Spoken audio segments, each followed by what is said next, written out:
الحمد لله الحمد لله الذي أرسل رسوله بالهدى ودين الحق ليظهره على الدين كله ولو كره المشركون. أشهد أن لا إله إلا الله وحده لا شريك له وأشهد أن محمدا عبده ورسوله. أما بعد. Hadirin mukminin, muslimin, muslimat, tuan-tuan yang dirahmati oleh Allah Azza wa Jal. Bersyukur kita kepada Allah kerana dengan izinnya kita dapat pada hari ini, pada malam ini, meneruskan kelas pengajian kita. Yang mana di sini kita adakan secara bulanan pada Jumaat yang pertama, pada minggu yang pertama. Dan hari ini satu hari bulan berkebetulan bersempena dengan Jumaat yang pertama. Jadi kita diizinkan oleh Allah untuk mengadakan kelas kita pada malam ini. Okey. Kita pun mungkin dalam perancangan semula kelas-kelas di masjid-masjid lain pun mungkin kita akan buat secara bulanan. Kita tak boleh pi mingguan lah. Kita mari sebab bulanan ni dia boleh kena banyak sikit masjid lah. Kita main sebulan sekali dia boleh pi rata masjid kan. Sebab kita mungkin next week, minggu satu lagi kita akan pergi ke Masjid Sanglang. Ahad pula kita akan masuk Masjid Batu Dua Lama. Jadi kita nak atuk masjid ni bagi kena seorang sikit. Jadi saya ingat kita buat sebulan sekali lah. Bila sebulan sekali kita boleh pergi rata sikit kan. Kalau kita pergi mingguan tak banyak masjid yang kita boleh masuk lah, insya-Allah. Okey. Jadi kita nak tengok di masjid ini kita banyak membaca hadis-hadis berkaitan dengan fitnah ataupun kejadian akhir zaman. Dulu kita baca tentang dabbabah, tentang binatang Ya'jud wa Ma'jud. Kebanyakannya di masjid inilah.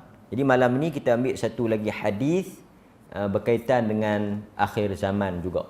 Hadis akhir zaman. Dan kita sama ada sedar ataupun tidak, kita adalah umat akhir zaman. Sebab apa kita adalah umat akhir zaman?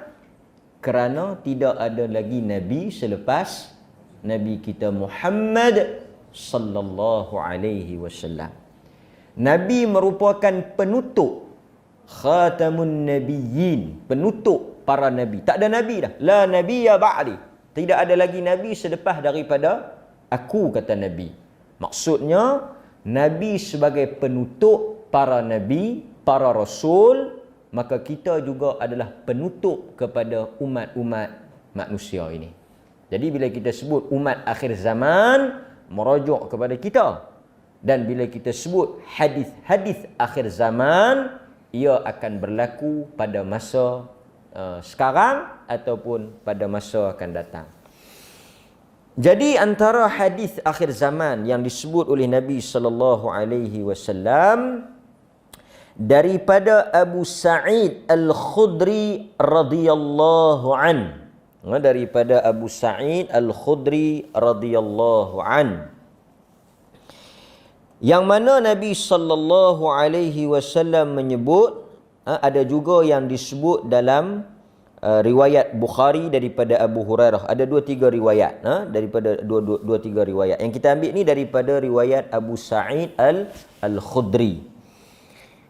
Kata Abu Sa'id, qala Rasulullah sallallahu alaihi wasallam, latattabi'unna sunan alladhina min qablikum shibran bi shibrin, zira'an bi zira'in, hatta law dakhalu fi hujuri dhab lattaba'tumuhum. Qulna ya Rasulullah, qulna ya Rasulullah al-yahud wan nasara, qal faman, rawahu Muslim. Okey. Dalam hadis Abu Hurairah lebih kurang juga dia punya bunyi, cuma dia sebut qurun. Dia sebut qurun, dia sebut qurun qablaha. Yang ni dia sebut man qablakum, man qablikum, min qablikum, alladhina min qablikum. Maksudnya apa? Rasulullah sallallahu alaihi wasallam sebut di akhir zaman. Dalam riwayat Bukhari dia sebut la taqumus sa'ah. Sebab tu kita kata dia hadis akhir zaman. Tidak akan berlaku kiamat. Banyak hadis-hadis yang seperti ini. Hadis-hadis yang mana Nabi sebut la taqumus sa'ah. Tidak akan berlaku kiamat. Tidak akan terjadi kiamat sehingga kamu melihat dan menyaksikan perkara ini. Sehingga benda ini berlaku, terjadi, barulah kiamat akan berlaku. Hadis-hadis ini kita namakan sebagai hadis-hadis apa? Tanda-tanda kiamat. Bila Nabi sebut di awal tu la taqumus sa'ah, tidak akan berlaku kiamat sehingga sekian-sekian. Maka hadis ini dikategorikan sebagai hadis tanda akhir zaman ataupun tanda kiamat. Yang mana tak mungkin, tak akan berlaku kiamat, tak akan terjadi kiamat sehingga perkara yang Nabi sebut tu berlaku. Sebab itu kita kata hadis-hadis akhir zaman boleh dibahagikan kepada 3 bahagian. 1, telah berlaku. Seperti apa? Apa dia yang telah berlaku? Dilantiknya Nabi. Di antara tanda kiamat, diutusnya Nabi Muhammad. Dilantiknya Nabi Muhammad menjadi Nabi, menjadi Rasul, itu salah satu daripada tanda kiamat. Banyaklah lagi yang lain kita boleh tengok. Kan? Yang ni pun mungkin. Satgi tuan-tuan dengar, lepas tu tuan-tuan halusi. Tuan-tuan tengok sekejap sama ada dah ke ataupun macam mana. Okay, yang pertama, hadis tanda akhir zaman, tanda kiamat yang telah berlaku. Yang telah berlaku. Yang kedua, sedang berlaku. Yang sedang berlaku, tengah berlaku. Dan yang ketiga, akan berlaku. Jadi kita ni dah melalui 2 fasa lah. Sesuatu yang telah berlaku dan sekarang ni ada yang sedang berlaku, dan kemungkinan kalau panjang umur kita akan menyaksikan yang akan berlaku, iaitu tanda apa? Tanda apa? Tanda besar lah. Sebab apa tanda besar? Pasal apa tanda besar? Bila keluarnya tanda besar, kiamat lah. Tak ada tanda lah lagi lepas tu. Kan? Dia ada tanda-tanda kecil. Asyratus sa'ah as-sughra. Asyratus sa'ah al-kubra. Tanda-tanda kiamat kecil. Tanda-tanda kiamat besar. Lepas tu, kiamat lah. Kan? Jadi sekarang ni, kita tengok sama ada tanda ini telah berlaku ataupun akan berlaku ataupun sedang berlaku. Mari kita tengok. Nabi SAW kata tidak akan terjadi kiamat sehinggalah, kita tengok, sehinggalah apa? Sehinggalah kamu mengikut, latattabi'unna. Dia bagi taukid tu 3-4 apa dia ni huruf taukid. Dia panggil min babit taukid. Taukid ni penegasan. Sesungguhnya kamu pasti akan mengikuti. Nampak? Sesungguhnya pasti tetap akan mengikuti. Memang akan jadi benda ni. Apa dia?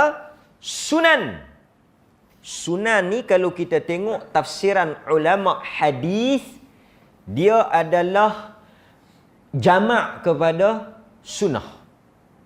Sunnah jamak dia sunan. Maksudnya apa? Sunnah ni apa? Tariqah. Jalan ataupun cara hidup. Maksudnya kamu akan mengikuti, meniru, menyerupai, mengamalkan, melakukan perbuatan, cara hidup, gaya hidup, perilaku, sikap, perbuatan orang-orang sebelum kamu.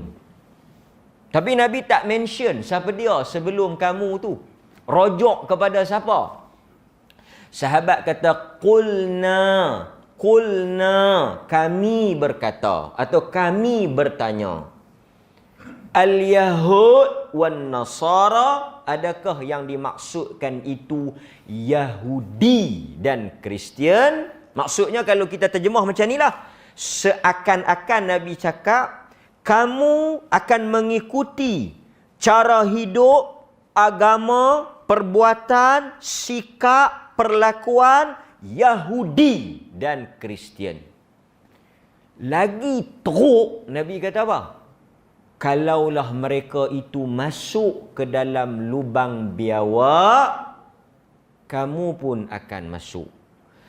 Shibran bi shibrin, zira'an bi zira'in, sejengkal demi sejengkal, sehasta demi sehasta. Maknanya ikut betul-betul, ikut rapat, sama, tiru betul-betul, tiru sebiji-sebiji, lebih kurang sama ya.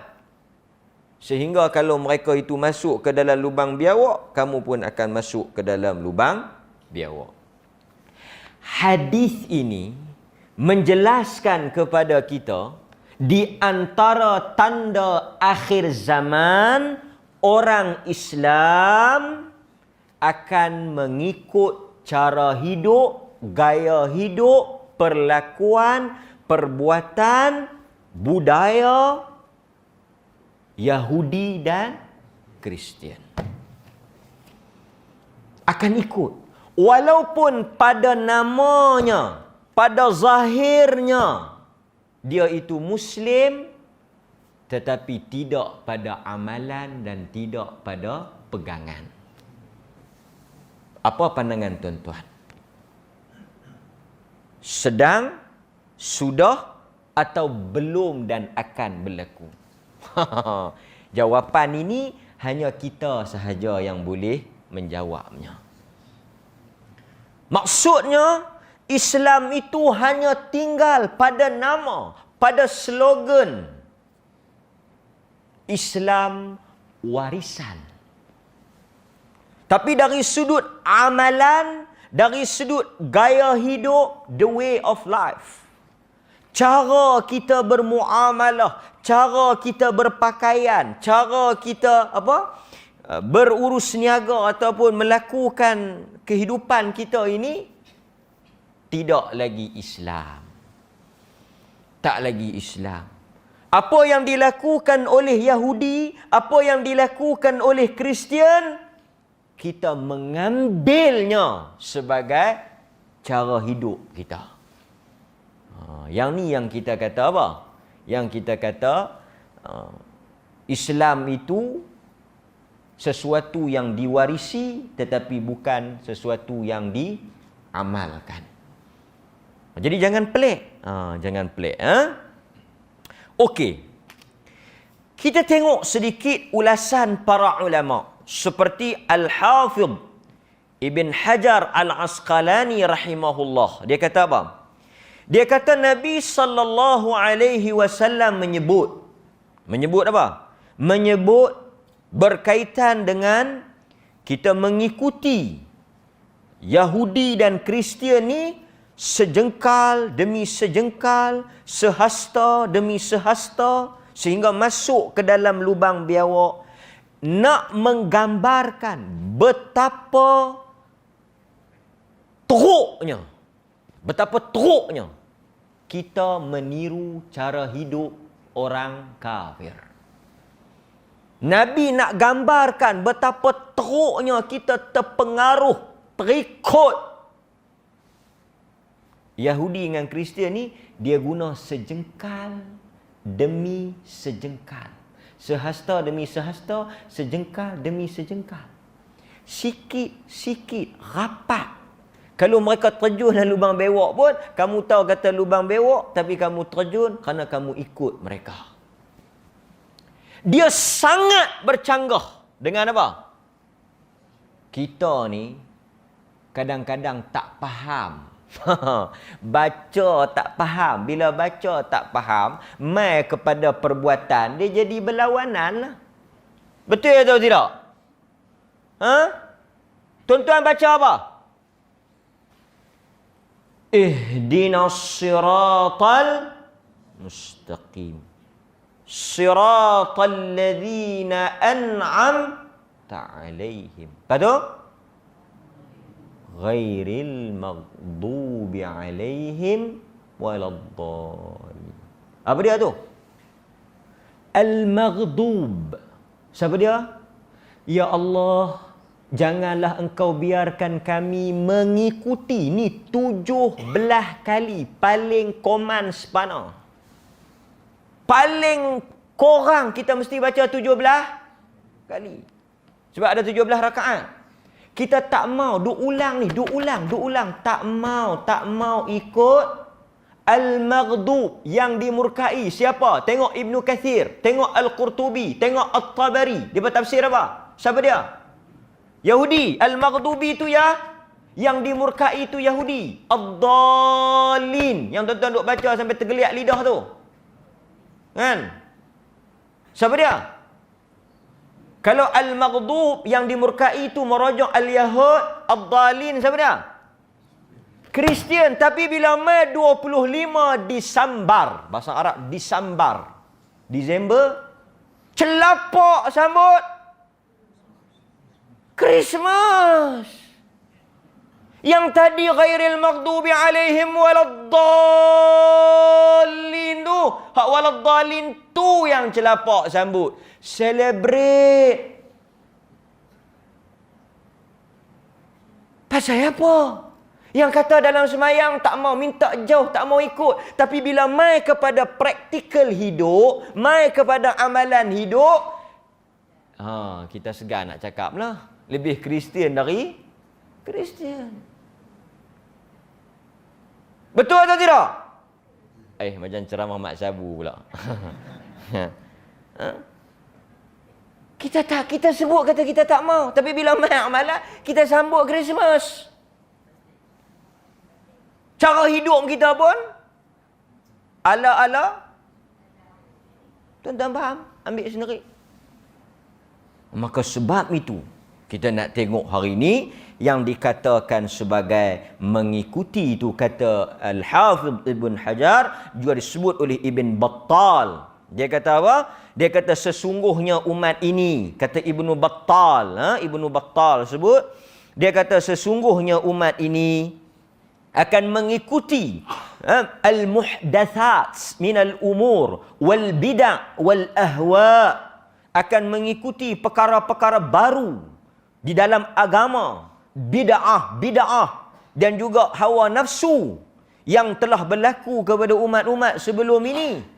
Mereka mengikuti ajaran yang bertentangan dengan ajaran Islam, mengikuti perkara-perkara yang tidak diajar oleh Rasulullah menjadi amalan dalam kehidupan mereka. Jadi sebab itu tuan-tuan, kita ada bab, dia panggil apa? Tuan-tuan kena mengaji ni bab akidah ni, dia panggil apa? Sebab itu kita sensitif. Ini tu dia duk baca lakum dinukum. Apa dia lakum dinukum? Apa dia lakum dinukum? Yang baca tak pernah jumpa jalan balik tu. Lakum dinukum, apa dia lakum dinukum? Lakum dinukum waliyadi. Agama hampa punya. Agama kami punya. Tak mungkin suatu agama yang mensyirikkan Allah boleh bersatu dengan agama yang mentauhidkan Allah. Ini baru muqaddimah. Nanti saya akan sebut satu persatu. Saya akan sebut satu persatu apa dia amalan yang telah menjadi darah daging, berakar umbi. Yang menjadi amalan orang kita yang dia tak sedar, itu sebahagian daripada agama. Pasal itu kita tegas dalam soal perayaan agama lain ni. Pasal itu kita ada fatwa perlis. Boleh ada fatwa tak? Ada. Bukan fatwa bab bismillah pelan, bismillah dekah saja. Kita ada fatwa berkaitan dengan apa diperlih. Berkaitan dengan apa tuan-tuan? Songkran. Medai songkran. Songkran. Apa fatwa perlih tentang songkran? Songkran. Apa fatwa perlih tentang songkran? Ni alok ara ni perlih ke kedah? Fatwa perlih jelas. Tak boleh menyertai songkran, pesta ayak, kerana songkran adalah berkait dengan agama. Diraikan di mana? Wat. Sebut bagi betul, wat. Bukan wat. Wat tu wat satu, wat second kelas tu. Di wat. Kita pun songkran, sakan pihaknya.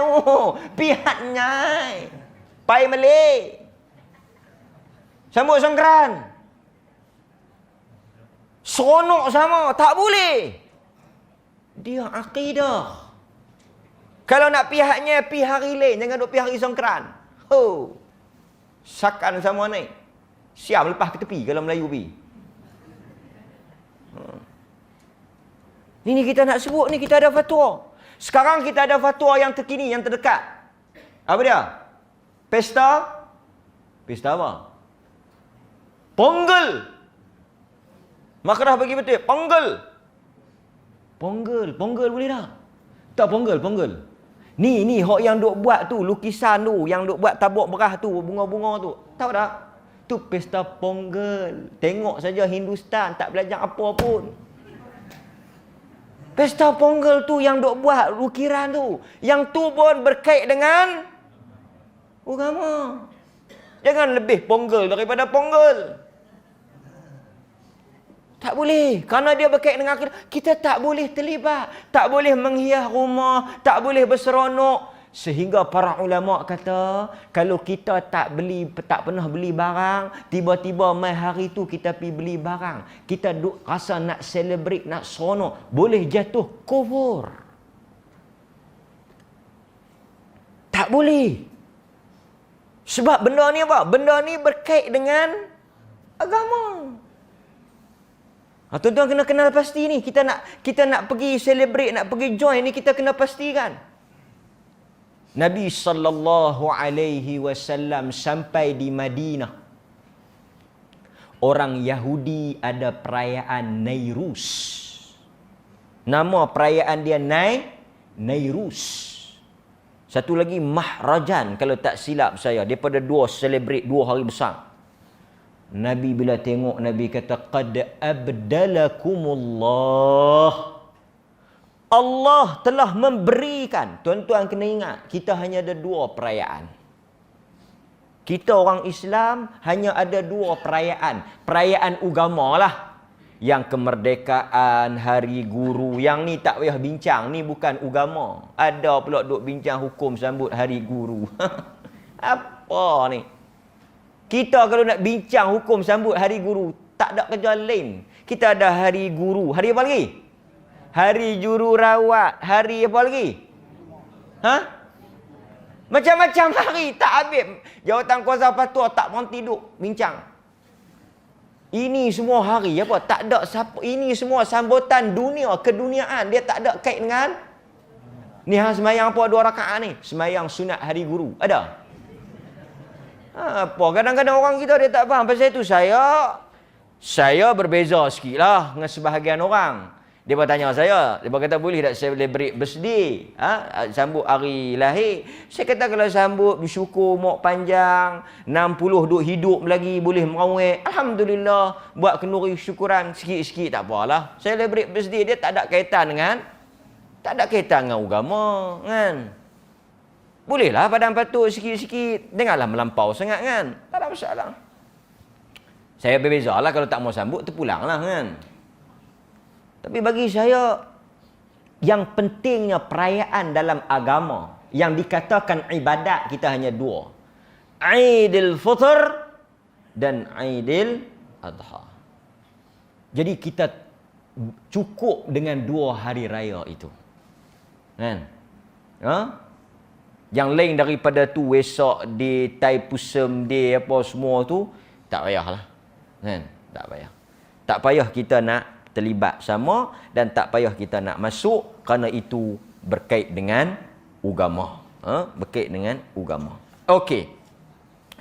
Maka hal ini kata para ulama, kita hendaklah memastikan, melihat apa yang berlaku dalam realiti masyarakat kita. Apabila kita kata menyerupai atau mengikuti amalan-amalan Yahudi dan Kristian ni, kita kena tengok sikap Nabi sallallahu alaihi wasallam. Pasal itu kita kata tadi, lupa saya nak sebut tadi. Kita sebut ada bab apa dia? Al-wala wal-bara. Al-wala wal-bara. Ini akidah ni. Al-wala wal-bara, iaitu apa dia? Kita berlepas diri, tidak terlibat, tidak turut sama, tidak menyokong, tidak meraihkan, tidak membesarkan apa-apa yang dibenci dan diharamkan oleh Allah dan Rasul. Nabi SAW bawa satu dalil baginda menyambut perayaan-perayaan agama lain. Tak boleh. Kita tak boleh terlibat. Kan? Maka sebab itu kita kata, kita sebagai orang beriman kena bersikap apa? Jangan silap. Barak. Barak tu apa dah? Berlepas diri. Tak mau terlibat. Mereka kata tu yang polis trafik escort perarakan tek pusam tu macam mana pula? Demam dia. Itu dia bukan escort meraihkan. Dia escort dari sudut keselamatan. Beza. Kalau dia tak escort, mungkin berlaku kemalangan. Faham atau tidak? Yang kita yang bukan polis trafik, yang bukan Jepam, piduk belarak sama tu, apa dia? Kita tengok dia ni, hang belarak pasal apa ni? Aku tengok syok mereka ni. Kan? Join B ya, dah tak ada apa kangak ni, jemu aku. Dia buat jemu. Tak boleh. Ni jiran sebelah ajak mai, dia kata, hang dah buat apa malam ni? Tak ada buat apa, jom ikut aku, pergi tek pusam. Tak boleh, kita tak boleh. Pasal yang benda ni kita kena barak. Barak ni maksudnya berlepas diri, tak mau ada kaitan, tak mau ada sangkut paut, tak mau ada kena mengena. Ini akidah. Kalau kita pun sama naik dengan mereka, tang mana beza agama kita dengan agama mereka? Satu perkara yang pelik dalam Malaysia ni, yang sangat pelik, bukan baru-baru ni ya, tak ada kaitan dengan baru ni, lama dah pelik ni. Agama lain tak pernah pun duk nak celapak sambut raya kita. Daripada dulu yang duk nak kalut sambut raya ni, kita lah yang syok lebih. Orang kata apa? Pipi tak tersorong-sorong, dagu apa ni? Hidung tak mancung, pipi tersorong-sorong. Kita lah.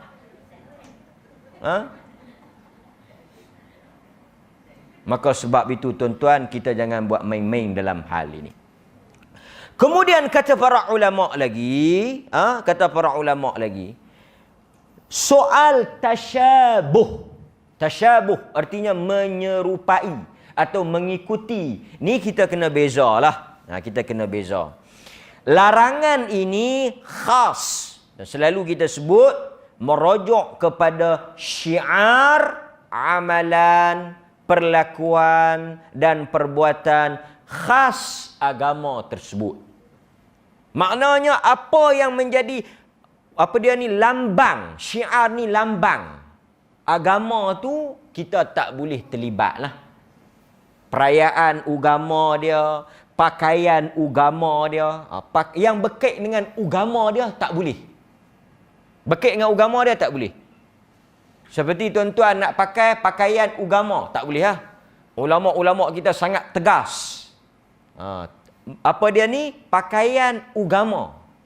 Seperti pakaian, dah disebut dalam kitab-kitab dahulu, pakaian padri umpamanya. Fatwa, cuba tuan-tuan tengok fatwa para ulama. Hukum memakai pakaian padri. Pakaian apa? Pakaian keagamaan. Tak boleh. Jubah padri. Ataupun pakaian tok syami, tak boleh. Tuan-tuan, adakah semua orang Buddha pakai lagu tok syami dia? Yang pakai jubah, apa dia ni, kain silang oren tu siapa dia? Tok syami. Dan orang sebarangan bukan boleh beli pergi duk selepang tak ketahuan hala. Hang kena jadi tok syami dulu. Kita kalau tak, bukan ustaz nak pakai jubah boleh atau tidak? Sebab itu bukan pakaian agama. Tapi depa kalau bukan tok zami tak boleh pakai. Dia kena tok zami. Kalau nak pakai jubah padri kena jadi padri. Itu maksudnya pakaian agama. Hak ni kita tak boleh ikut. Pakaian ni tak boleh ikut. Termasuklah sebahagian ulama menyatakan ciri-ciri atau lambang-lambang yang menggambarkan keagamaan, simbol-simbol agama, tak boleh kita pakai ataupun kita letak di rumah kita ataupun dekat dengan kehidupan kita. Tak boleh. Kita kena bezakan. Kena ingat. Sebab itu tuan-tuan tak boleh apa dia ni, benda-benda yang berkait dengan agama mereka, seperti patung lah, corak tu ataupun lambang yang khas. Lambang-lambang tu kita tak boleh letak dalam rumah kita kerana itu merupakan amalan ataupun syiar agama dia. Kena bagi jelaslah. Termasuk juga kalau macam Christmas, hak berkaitan dengan Santa Claus, tak boleh. Sebab tu berkaitan dengan kepercayaan dia apa? Kan kita tak boleh. Christmas tree tu pun tak boleh. So kita tak payah buat apa lah. Dia jadi gimana kalau tak buat? Oh, dia dah tak boleh lena, senok perut. Tak boleh. Tak boleh.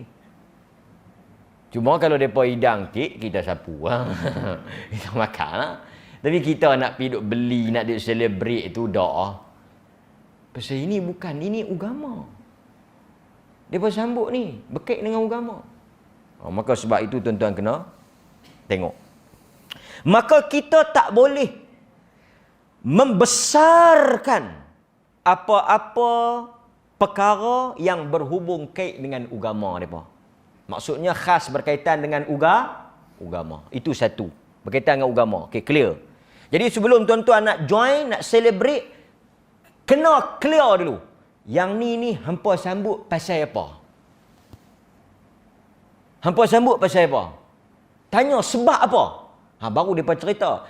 Ini oleh kerana Tuhan ni ataupun dewa ni. Maka oleh kerana dia sebut Tuhan, dia sebut dewa, dia sebut hak-hak yang berkait dengan agama ni, maka yang ni sesuatu yang diharamkan. Dan tuan-tuan kena ingat dalam hadis Abu Dawud, man tashabaha biqaumin fahuwa minhum. Tak boleh. Kita tak boleh. Kita tak boleh. Pasal tu ada satu orang sahabat buat catering. Kambing golek. Kan, kambing golek. Order 5 ekor, 3 ekor jamu tetamu, 2 ekor jamu Tuhan, Tok Pek Kong. Dia tahu macam mana? Dia dah buat takat 3 ekor, yang 2 ekor lagi suruh mereka buat ke diri. Kan? Kita pula duk pisah. Kita orang Islam, mukmin, orang beriman yang ada tauhid, duk serve dekat Tok Pek Kong. Depa kita buat mai alat golek tu, tanya nak buh tak mana, dia kata buh depan Tok Pek Kong tu. Kita pun pergi duk setting depan Tok Pek Kong ni, nak buh ni, tengok kami nak golek ni. Tak boleh. Sebab itu sesuatu yang telah terlibat.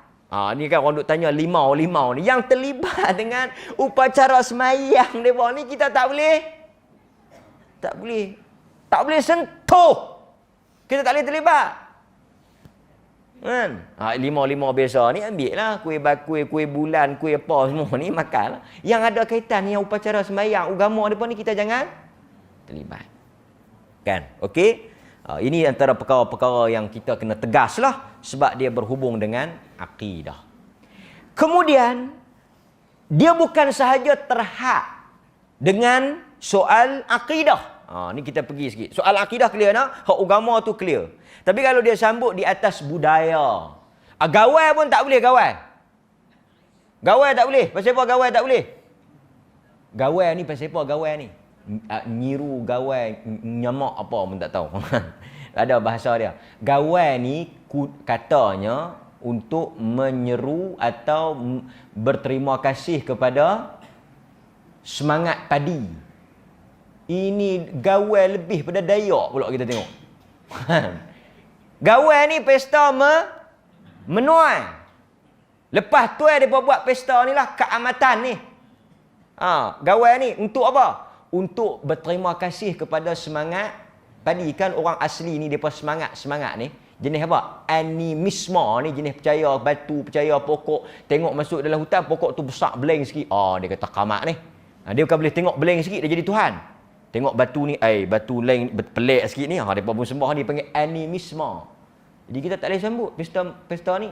Kan? Menyeru semangat ni. Semangat ni apa dia? Semangat ni apa dia tuan-tuan? Semangat ni. Hantu lah. Semangat ni. Jin. Kan? Jamu jin. Mereka dengan jin ni nombor satu lah. Okey. Itu berkaitan dengan akidah. So, be clear. Yang kedua, yang Nabi kata akan ikut selangkah, sejengkal demi sejengkal, sehasta demi sehasta ni apa dia? Apa dia tuan-tuan? Cara hidup. Cara hidup, budaya kita. Nampak tuan-tuan? Cara hidup. Seperti apa? Bebas. Sekarang ni, orang dah tak mau kahwin. Tak mau kahwin. Kita lah ni sekarang ni, orang Melayu Islam kita ni, mereka punya lifestyle, mereka tak mau kahwin. Tapi mereka nak ada pasangan. Dia panggil apa? Apa dia ni kawan, pasangan tanpa komitmen. Kalau kahwin ni serabut penin, duk kena ada ikatan, kena ada komitmen. Lah ni kita duduk sekali macam laki bini, tapi kita tak ada apa-apa ikatan. Mau kalau hang jemu kat aku, belah pi. Aku cari orang lain. Senang, tak gaduh pening kepala. Tengok hak berkahwin, turun naik, tak selesai mahkamah, ni semua bala. Kita nak maju ke hadapan.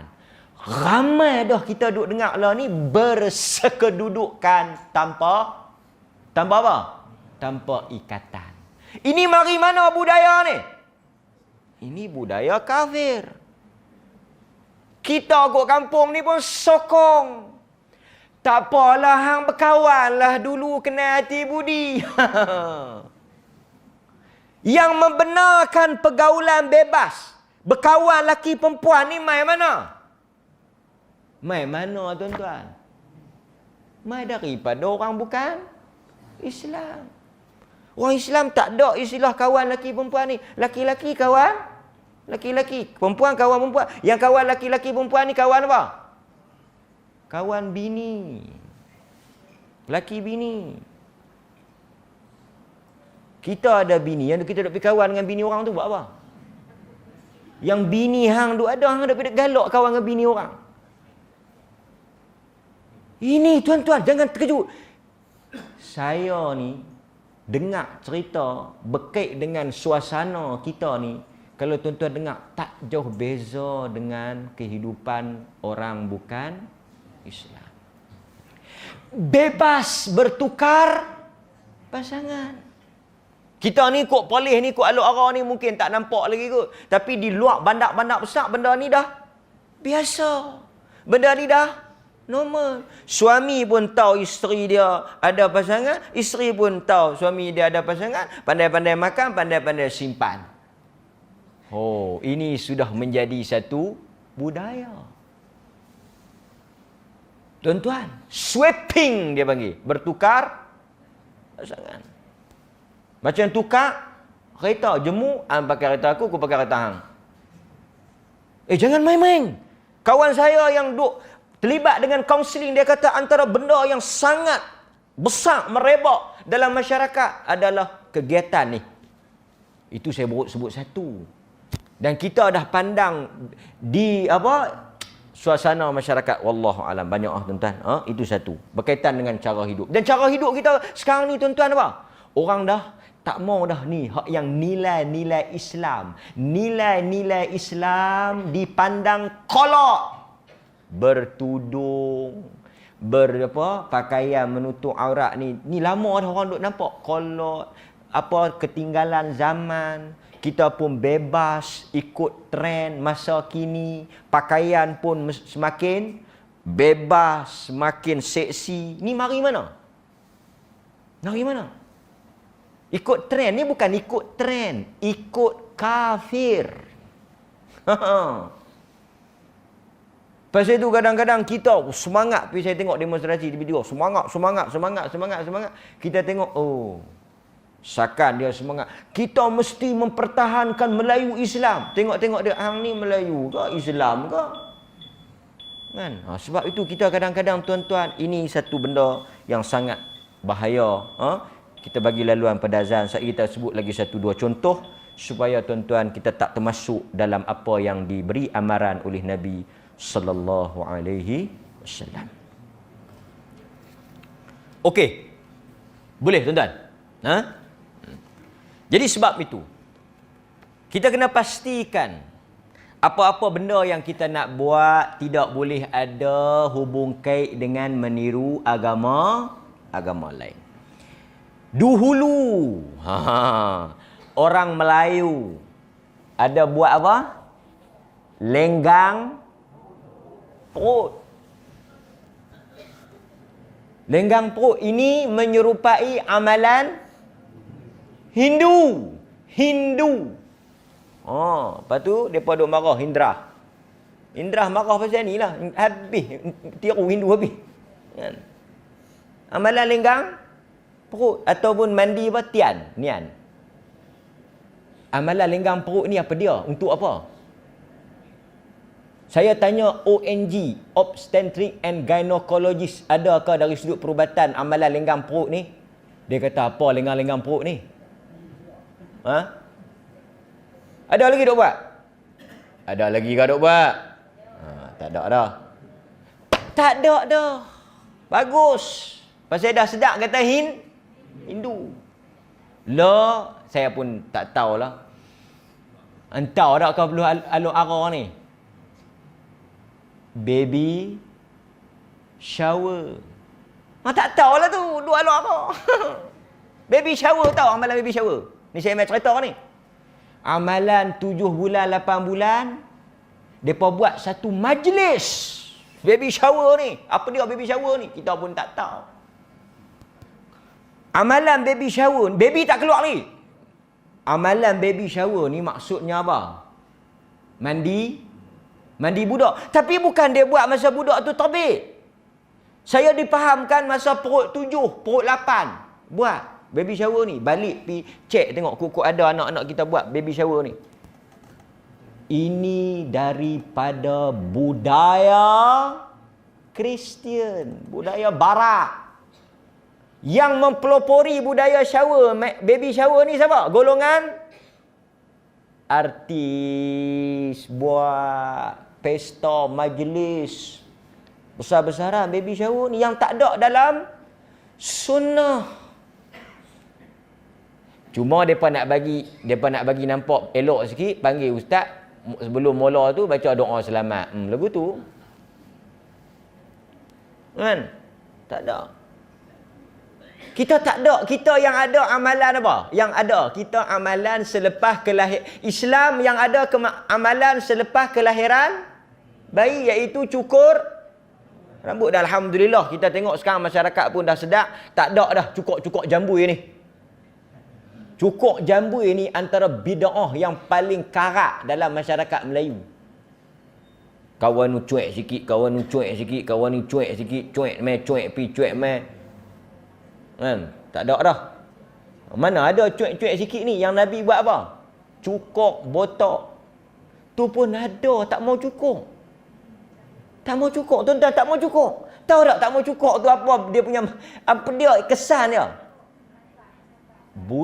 Rambut budak tu tahu Nabi sebut apa dalam hadis. Mari dengar kuliah maghrib ni baru dengar hadis. Nabi sebut apa rambut budak ni? Kotak. Yang duk pi taruh kotak tu buat apa? Rambut itu disebut oleh Nabi sebagai kotak. Pasal tu kamu kena cukur. Buang kekotoran tu. Sayang, rambut sulung. Rambut lagu Tok Wan dia dulu-dulu apro. Apa punya karut orang Melayu ni. Yang berondoi-berondoi tu saya okey saja, lebih kepada adab berondoi-berondoi kan. Boh tu berondoi biar lah, memang tak ada pun duk berondoi situ bagi dia lena. Tak ada apalah ni amalan-amalan hak ni. Aqiqah. Tahnik, yang ni ada dalam hadis. Yang lain tak ada lah, baby shower ke apa ke, kita takut bukan apa? Kita takut bukan apa? Kuih sikit, Nabi pun sebut, dia bukan nak jadi teruih. Dia jadi apa? Dia bukan teruih jadi lagu tu, dia kuih sikit. Tuan-tuan, Kristian ada apa? Kristian ada apa? Lepas beranak, dia buat apa? Mandi. Dia panggil mandi apa tu? Pembaptisan. Pasal apa mereka mandi? Mereka mandi tu pasal apa? Kerana setiap yang lahir menanggung dosa warisan. Dosa yang dibuat oleh Isa. Dosa yang diturun-temurun tu. Kita Islam, setiap yang lahir suci. Kristian tak. Setiap yang lahir, beranak-beranak tu ada dosa dah. Tu dia punya teruk agama. Beranak-beranak tak tahu apa ada dosa dah. So nak cuci dosa tu, mereka bagi mandi. Dia panggil mandi pembaptisan. Untuk bagi. Kita takut kok duk buat shower-shower ni menyerupai kuih sikit dia akan pergi jadi amalan Kristian. Jadi kalau ibu anak-anak kita yang duk Kuala Lumpur tu moden terlebih, tolong tegur sikit. Nasihat. Yang ada dalam sunnah, bila lahir azan. Lepas tu cukur rambut, timbang, sedekah berat rambut tu, bagi ke orang miskin. Lepas tu akikahkan pada hari ke-7. Buh nama elok-elok. Kemudian didoakan dengan doa-doa Nabi. Kemudian kalau ada orang-orang saleh, sunnahkan di tahnik. Tahnik pun merepek lah orang Melayu ni. Saya pergi tahnik 3-4 tempat. Kita pun tak tahu ni apa dia ni. Suami dengan cincin lah. Ingat nak bagi kat kita. Cincin nak buat apa? Lekat mampus budak tu. Cincin nak buat apa cincin? Yang bagi cincin ni. Nak buat apa? Awal-awal ajak jadi mami jarum dah. Yang Nabi buat, memasukkan tahnik ni, memasukkan manisan. Dan manis-manisan ni tuan-tuan kena faham, budak-budak very sensitif dengan gula. Pasal tu dia tak boleh makan benda-benda manis, bahaya. So tak payah bagilah manisan tualang. Tu dia. Manisan ni orang menikah 2 yang makan. Manisan dia bagi budak tu.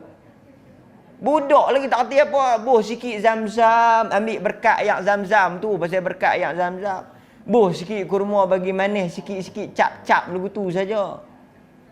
Kan? Kalau tu kita ni cincin yang bagi kat saya kan, terima kasih lah kan. Boleh saya pergi gadai ke apa? Berhentilah.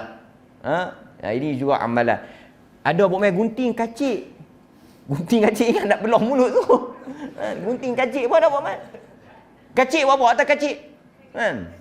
Ini tuan-tuan, mengikut yang ni dia panggil taklid buta.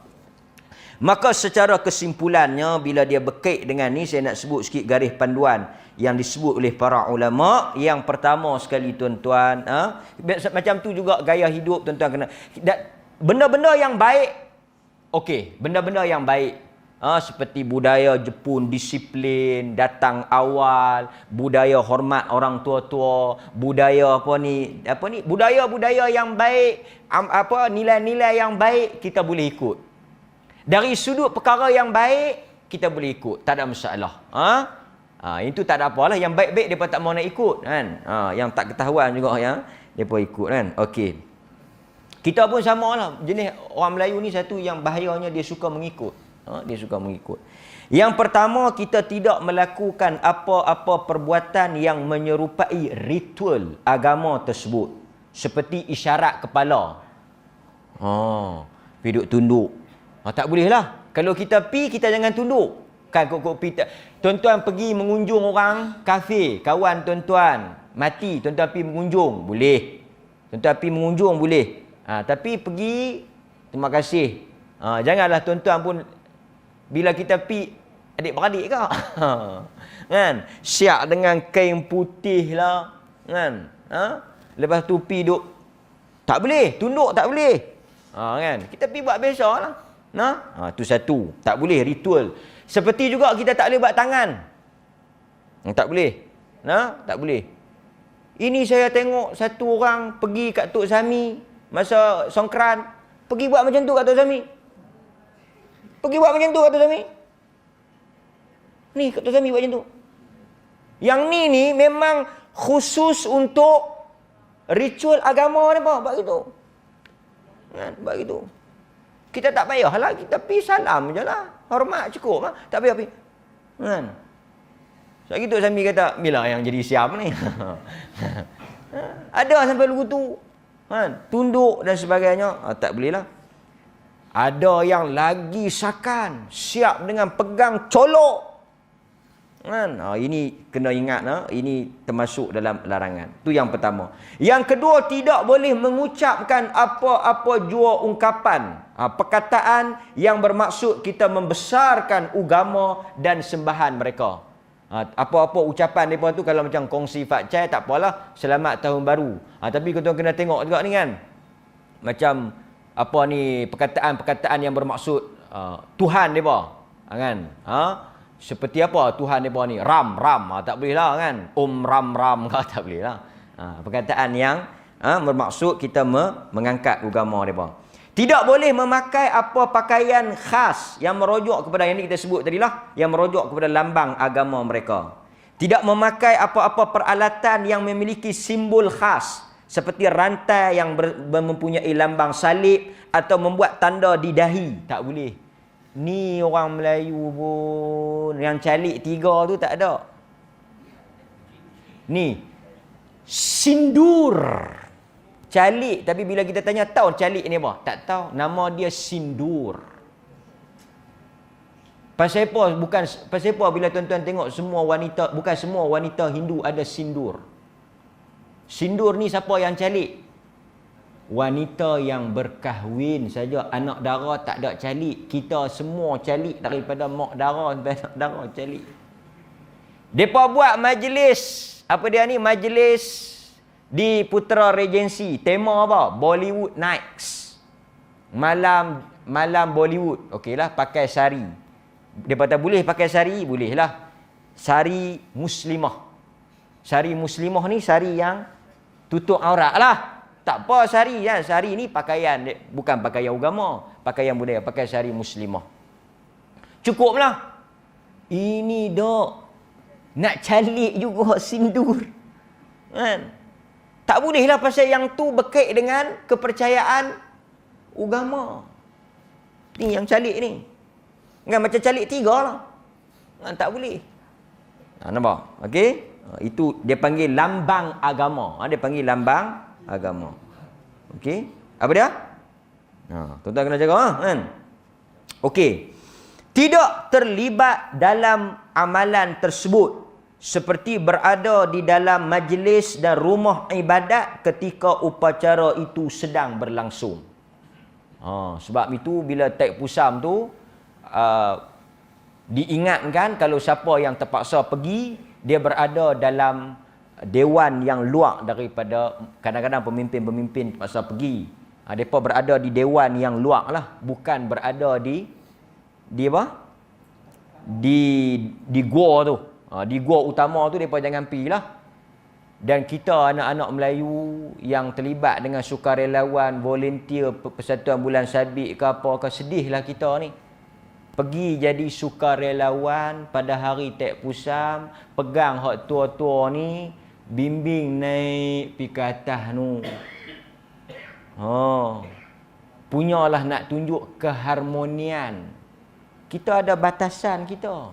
Mereka naik tu dengan niat ibadat. Mereka naik tu membesarkan dewa-dewa mereka. Kita tak boleh bersekongkol.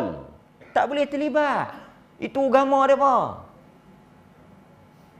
Kita tak boleh join perayaan tu. Tak boleh memberikan apa? Kerjasama, sokongan. Ini yang kita nak kena hati-hati dengan anak-anak kita. Macam contohnya, anak-anak kita terlibat dengan kugiran band. Boleh tak? Tak ada masalah. Muzik bagi saya harus. Anak kita main gendang, brang apa semua kan. Okey.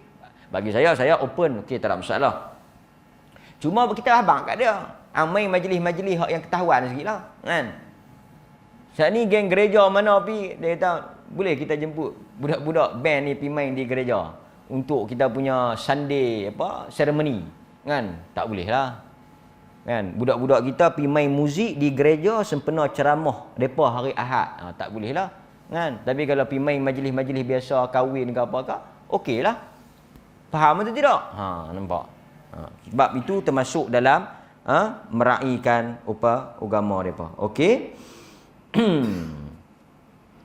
Seterusnya yang terakhir, kita juga dilarang memaki dan mencaci serta menghina Tuhan-Tuhan mereka. Terlibat pun tidak, menghina pun tak boleh, berdasarkan kepada firman Allah yang mana larangan untuk kita menghina Tuhan-Tuhan mereka, kerana bukan Tuhan mereka tu betul. Kita tak boleh kata tak elok pada Tuhan mereka, kerana kita bimbang mereka akan maki balik Tuhan kita Allah Subhanahu wa taala. Jadi ini kaedahnya. Jadi kalau tuan-tuan nak mudah faham, tuan-tuan pertama kena bezakan sama ada dia agama ataupun tidak. Nabi ni cukup sensitif tuan-tuan. Kita kena sensitif lagu Nabi. Semayang menghadap Baitul Maqdis sama macam Yahudi, minta Tuhan tukar. Yahudi semayang buang kasut, Nabi semayang pakai kasut. Yang Nabi semayang pakai kasut tu tahu sebab apa? Sebab nak bagi tak sama dengan Yahudi. Nabi kata khaliful yahud wan nasara. Hampa jangan bagi sama. Jangan bagi sama dengan depa. Depa buat lagu ni, hampa buat lagu tu. Tengok Nabi SAW. Depa puasa 10 Muharram, hampa puasa 9 dengan 10. 9 tu tak ada fadilat apa pun. 9 Muharram tak ada fadilat, tak ada ganjaran. Cuma tak mau bagi sama dengan Yahudi. Menunjukkan keras, tegasnya Nabi dalam meniru amalan agama lain. Sebab itu tuan-tuan, kita agama yang bertolak ansur, agama yang tidak menzalimi orang lain, tetapi bila dia berhubung kait dengan akidah dan ibadat kita ada batasan dia. Kita ada batasan dia. Jangan terlalu harmoni, terlalu ni. Orang tanya, kita ni tuan-tuan tak semestinya kita setuju, kita sokong terlibat sama. Dah. Depa nak sambut, kita tak kacau. Itu harmoni kita. Depa nak sambut sama-sama depa, amalan depa, upacara depa, silakan. Tapi untuk kita terlibat dak. Macam tu juga bila amalan kita, adakah kita paksa depa mai sembahyang Jumaat? Adakah kita suruh depa tutup kedai hari Jumaat? Tak ada. Pasal itu berkait dengan, maka apa yang berkait dengan agama mereka kita tak kacau, apa yang berkait dengan agama kita tak kacau. Dan tuan-tuan cuba perhati tengok di Malaysia. Kita duduk Malaysia, cakap Malaysia. Agama yang tak kacau orang ni kita aja. Tuan-tuan habaq mai satu amalan kita yang kena pi buat atas batas. Tuan-tuan cuba bagi satu contoh ibadat Islam yang disuruh buat atas batas. Apa dia? Semayang di mana? Di masjid atau di tanah lapang atas batas dah? Tak ada. Belarak maulid, yang tu bukan sunnah, yang tu bukan ajaran Nabi, yang tu depa reka. Itu tak ada kaitan. Hak belarak tu, Nabi pun tak belarak. Yang tu ganggu semua jalan. Tapi kalau hak Islam pure ni, hak ori ni ada tak kacau jalan? Agama lain ada? Ada. Wesak ada, Tek Pusem ada, Cina ada, ni apa? Depa akan sambut nanti apa ni? Ada. Atas jalan memang ada. Tengok tuan-tuan, pasal apa? Tuan-tuan tahu pasal apa kita tak ada syariat atas jalan raya? Pasal kita agama yang tak kacau orang. Tengok bukti kita agama tak kacau orang. Tak ada amalan atas jalan raya. Semua buat di masjid ataupun di kawasan lapang yang tak mengganggu orang. Agama kita sensitif. Dia tak mau kacau orang, tak mau susah orang. Tuan-tuan cuba pergi duduk di Gombak, tanya orang Gombak bila mai Tek Pusam, apa depa kata? Tapi kita tengok Islam tak ada amalan pergi duduk tengah jalan. Melainkan yang tuan-tuan tengok itu bukan daripada ajaran Islam. Ini salah satu daripada sifat agama. Dan kita pun tengok ada tak apa-apa yang mengganggu orang? Kita hanya azan 5 kali sehari, tak ada. Bacaan Quran kuat-kuat tu bukan daripada ajaran Islam yang pasang sejam 2 jam tu. Bukan. Tak ada dalam sunnah yang ada azan. Azan ni berapa minit? Sejam. Pukul 1 azan, pukul 2 baru habis. Kan? Nampak? Artinya Islam tak ada satu benda yang mengganggu privasi orang. Kan? Ini antara benda yang kita nak bagi tahu. Islam ada prinsip, ada batasannya. Mudah-mudahan tuan-tuan dalam kemodenan, kemajuan yang kita hadapi sekarang ni, budaya-budaya yang masuk, kita dapat memelihara diri kita, keluarga kita. Make sure, check dulu sebelum nak join apa-apa, check. Jangan kita gadai akidah kita dengan perkara-perkara ini. Ada soalan tuan-tuan? Ya. Makan. Dia kita pertama tuan-tuan, raya Cina ni saya ingat kita sangat jelaslah dia tidak adalah kaitan dengan agama. Sebab perayaan raya Cina ni tahun baru. Celebrate new year, tahun baru. Sebab Cina pun dia ada kalender dia. Kalender dia berdasarkan apa? Binatang kan, tahun naga, tahun cuma tahun ni tahun apa? Tahun tengok nak sambut tapi tak tahu tahun apa. Tahun ni tahun bab 1. Tahun ni tahun bab 1. Okey. Dia macam kita ada kalender Islam. Sambut kalender tahun baru.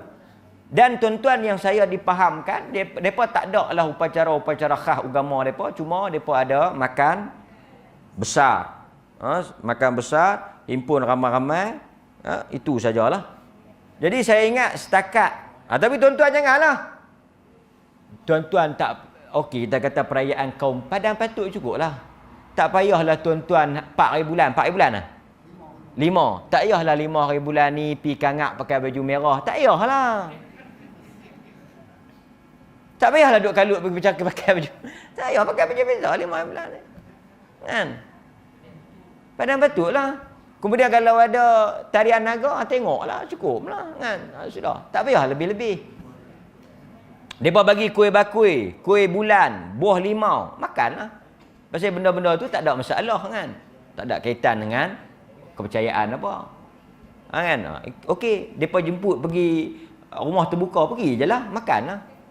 Kan? Tak payahlah tuan-tuan. Depa bagi ampau. Ambillah. Tak ada masalah. Pasal dia bukan ada kaitan dengan agama. Cuma hari itu mungkin mereka suka bersedekah. Okey. Pasal saya kalau perayaan-perayaan kebudayaan, orang Melayu ada perayaan ni budaya tak ada lah kot kita kan. Kita alhamdulillah raya Aidilfitri dengan raya Islam. Okey. Jadi raya Cina ni dia ringan sikit lah. Sebab dia lebih kepada perkauman. Ada soalan lain tak? Berkaitan dengan pakaian. Waktu pemakaman diraja. Yang menggunakan warna hitam. Okey. Itu juga Okey, pertama tuan-tuan, kita kena faham Islam. Saya sebut dulu, Islam.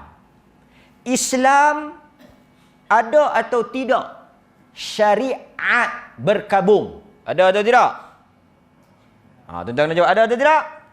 Ada lah. Ada, kita ada berkabung. Berkabung.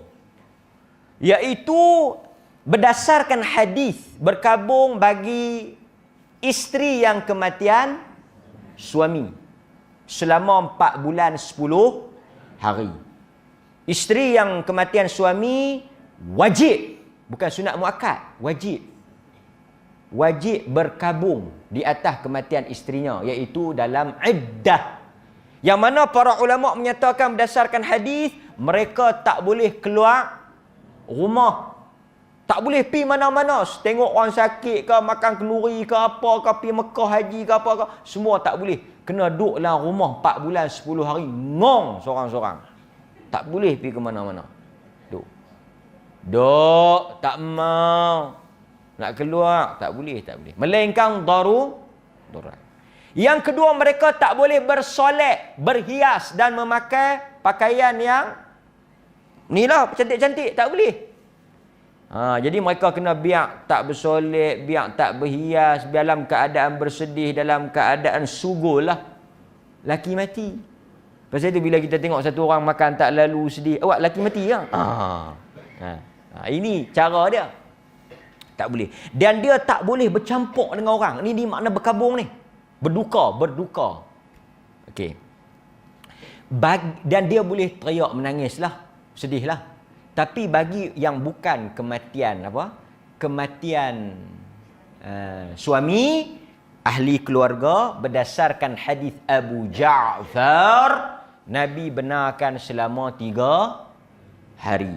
Hadis Abu Ja'far, kita boleh berkabung, bersedih, berduka selama 3 hari. Lepas pada 3 hari tak boleh. Kita kena mulakan hidup baru dan kena okey.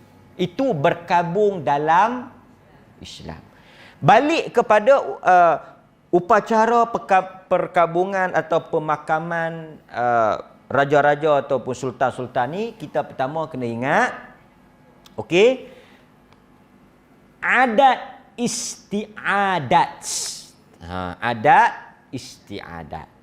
Okey, pasal itu kita kalau tengok di dalam negeri-negeri di Malaysia, kita ada Majlis Agama Islam dan adat istiadat. Jadi jika, tuan-tuan kena dengar elok-elok, jika amalan itu dilakukan di atas adat istiadat. Adat istiadat. Yang mana adat istiadat ini tidak dibuat di atas i'tiqad. Apa pasal pakai hitam? Pakai hitam ni ada kepercayaan dia. Kami percaya jadi macam ni. Yang ni akan bagi kesan pada si mati. Maknanya dia ada apa? Ada i'tiqad, ada kepercayaan tertentu. Yang ni tak boleh lah. Yang ni tak boleh, tak boleh. Tapi kalau dia buat itu kerana adat istiadat, macam orang kata orang Melayu, tuan-tuan, ustaz, mereka ada belanja. Saya kata dalam Islam ada mahar saja. Belanja tu adat, tak apa ke? Tak apa lah. Orang Melayu ni dia ada hantaran 7/9. Boleh ke tak boleh? Dalam Islam tak ada adat. Boleh ke ustaz? Boleh Kena bawa sirih pinang, tapi tak makan pun, saja bawa tanda adat. Jadi adat ni Islam tak haramkan 100%. Islam tak buang 100%. Adat, budaya, amalan kaum tu, silakanlah. Apa dia lagi? Dalam Islam kita ada tunang dengan menikah. Dalam Islam kita ada tunang. Tunang ada dalam Islam, dipanggil apa? Khitbah. Khitbah. Tujuan tunang untuk apa? Booking. Pasal itu bila kita booking, Nabi kata apa? Orang lain tak boleh masuk. Sampai kita cancel bang booking tu, orang lain boleh masuk. Lepas tu nikah. Tapi orang Melayu dia ada apa? Dia ada 6-7. Menengok, merisik lain, menengok lain, merisik lain. Lepas tu bincang pula. Banyak. Banyak. Kan. Lepas tu dia ada apa lagi? Dia ada kenduri belah jantan, kenduri belah perempuan. Adat menyambut. Ada, tuan-tuan, kadang-kadang adat ni kita kena sesuaikan dengan syarak juga. Kena tengok juga. Benda halal tak payah pergi kata haram lah. Kawan kita dah menikah awal dah. Dah menikah halal, dia kira nak pergi tidur dengan bini dia lah. Betul tak? Pak mentua tak bagi pasal apa? Pasal tak kenduri lagi belah. Ni tak menyambut lagi. Oh, dia kata lagu tu. Bila yang nak kenduri, mula kenduri belah perempuan dulu kan. Lepas tu baru jantan. Pergi menyambut tu baru boleh. Bila yang kenduri belah hang ni? 3 bulan lagi. Tu dia. Cakap tanah. Faham tak tuan-tuan? Benda-benda macam ni, apa ni kan? Dia kata, adat saja menyambut. Lepas menyambut apa? Makan bisan. Lepas makan bisan, basuh para. Demam kat tu kita. Lepas basuh para, basuh dapur. Pasal tu orang takut nak kenduri ni. Dia ni apa dia? Ni panggil apa ni? Ini agama ajak tak? Dalam agama tak ada. Dalam adat ada. Salah tak? Salah atau tidak? Tak salah. Macam tu balik pada soalan abang kita. Sekiranya ini adat istiadat Kesultanan Melayu, yang berkait dengan upacara bila raja mati, ada upacara kebesaran dia dan sebagainya, yang tidak dilakukan di atas i'tiqad dan akidah yang bercanggah dengan syarak, maka diraikan. Padan patutlah. Cuma kita kena ingat, bila berkait dengan kematian, apa sunnahnya? Segera. Cikgu kata, bila berlaku kematian, sunnah segera. Adat apa pun tak boleh bercanggah dengan, tak boleh canggah dengan apa? Sunnah. Dan kita alhamdulillah diperoleh, kita tengok bila berlaku kematian yang paling terdekat, kematian kekanda kepada Duli Yang Maha Mulia Raja Perlis, amat dilakukan dengan cepat dan segera. Dan apa ni, alhamdulillah tidak ada upacara-upacara adat-adat yang kita tengok melerek-melerek lah. Alhamdulillah kan. Salat dan terus dikebumikan. Dan kita tengok pakaian pun tak ada dikhaskan pakaian apa. Saya hadir salat jenazah di Masjid Putra, tak ada syarat nak pakai apa, semua bebas pakai. Cuma mungkin ra'i pakai putih tu sebagai meraihkan suasana sedih. Takkanlah kita faham ambil lah. Orang mati, kenduri menikah ni, cari dua ni banyak kenduri menikah tuan-tuan. Oh, tu dia punya ranggi dengan baju kurung dengan apa semualah. Kenduri menikah. Tuan-tuan nak pergi mengunjung, pakai lagu nak pergi mengunjung. Lagu pergi kenduri menikah. Tu dia malik malau dengan kosang apa semua. Jumpa kawan dia, "Oi, hang nak pergi mana?" "Aku nak pergi mengunjung." Tu dia hang canggih Dia nak pergi mengunjung malik sampai ini tak ada apa bagi saya kan. Tak ada, lebih kepada kita meraihkan suasana orang sedih, kita pun sedih lah kan. Hormatlah. Bagi saya dia cermatnya seperti itulah. Cermatnya seperti itu. Bagi saya dia tidak ada salah, sekiranya tidak ada akidah apa-apalah kan.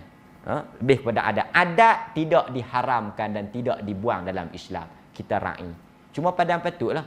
Dan orang Melayu banyak dah buang adat-adat yang tak guna, seperti merenjis, tabuk berah. Kan, seperti mana kata setengah ustaz depa duduk mengajar, saya pun tertarik juga. Dia dah pasal apa yang kita pergi duduk tabuk berah, bukan ayam itik. Kan? Nak tepung tawak mesti tabuk berah. Satu, membazir. Benda tu benda makanan, kita pergi tabuk buang. Lepas tu kita pergi buah ayak mawar. Duduk jurus dia tu pula. Untuk apa? Untuk apa? Dia ada, tetapi kita tahu di sebaliknya ada kepercayaan. Kan? Jadi yang ni orang Melayu dah buang dah. Bersanding nak tangkap gamak sikit-sikit tu, okeylah. Kan? Wallah. Dia kata boleh dah buat pelami ni? Bolehlah nak tangkap gamak sikit-sikit, nak duduk bagi orang mai tengok siapa menikah kan. Kadang-kadang orang keliru. Orang ingat kata yang menikah tu yang duduk depan, rupa-rupanya pak anak dara. Orang keliru kan. Orang tersilap kan. Jadi kita bagi tengok. Pasal nikah ni kita kena bagi tahu. Nabi kata a'linun nikah. Nikah ni kena hebohkan, kena hebohkan untuk menutup pintu apa? Pintu fitnah. Kan? Ini bagi saya lebih kepada adat istiadat. Wallahu taala a'lam wa sallallahu ala nabiyyina Muhammad wa ala alihi wa sahbihi wasallam. Walhamdulillahirabbil alamin. Assalamualaikum warahmatullahi wabarakatuh.